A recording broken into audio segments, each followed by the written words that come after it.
much about COVID. That's not what I am passionate about. But I do want to say that if the Irish Times are going to do some hit piece on us during the week, they should at least address the concerns that we speak about here and not be trying to character assassinate us. People like Conor Gallagher. So, we have the bravest people in Ireland here in front of me. People who have lost the fear that has been put out by RTE twice a day, every day for the past year about this COVID-19. People who are watching at home, you need to lose this fear too. You're being propagandized. The numbers of deaths do not justify the tyranny that is happening at the moment. 9,000 doctors signed a statement 3 days ago in Massachusetts disagreeing, 9,000, with the World Health Organization's guidelines. What they say is we should have focused care.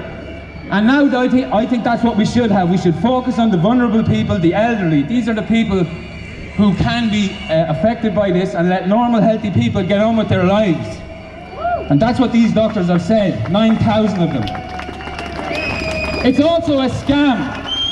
It's also a scam to have any restrictions in this country on the movement of people while our borders are wide open. While people can walk in and out of this country, at the airport, at the ports, anytime they want. Unless you're Irish, of course, and you're going on holidays, that's different, but anybody else can. So it's a complete scam. Why are we locked down while those borders are wide open? And this is in keeping with our establishment's policy on borders for the past few years. They have been wide open. They have been wide open. And I don't want anything to do with this new normal, folks. And you know what? The old normal was far from ideal as well. We need to not be sidelined by our establishment. That was what was happening in the old normal. We were being displaced and we were being replaced. People might think that's a conspiracy theory, but I will prove you wrong before I get down off this stage. We were never consulted about any of this radical change to Irish society. Never asked, never consulted. In 2005, Professor Ferdinand von Prozinski from DCU predicted that for the first time ever in the history of Ireland, the ethnic Irish people, you and me, the Gaelic Irish, the Norman Irish, the ethnic Irish who have lived here undisturbed for 1,000 years, would be an ethnic minority by 2050 in this country. That is just 30 years. Now that is a big problem that we need to address, because our establishment is anti-family. It is too expensive in this country to raise kids, and for the kids that we're not having, they're importing them from all sorts of foreign cultures into this country, and we're never been asked about this.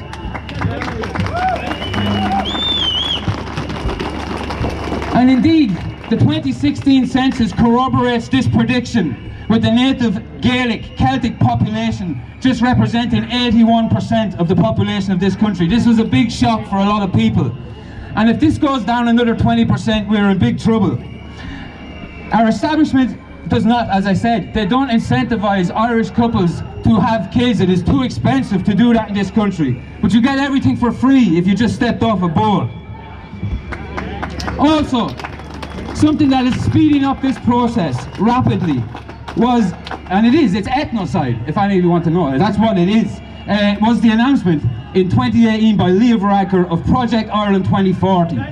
Leo Varadkar was asked about his policy on mass migration by the deputy leader of a fantastic party earlier this year, and he said, "I don't have a policy on mass migration."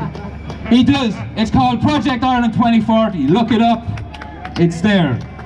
And if anybody wants to say this is a conspiracy theory, it's not, folks. You can just go to the United Nations website, look up their policy document called Replacement Migration.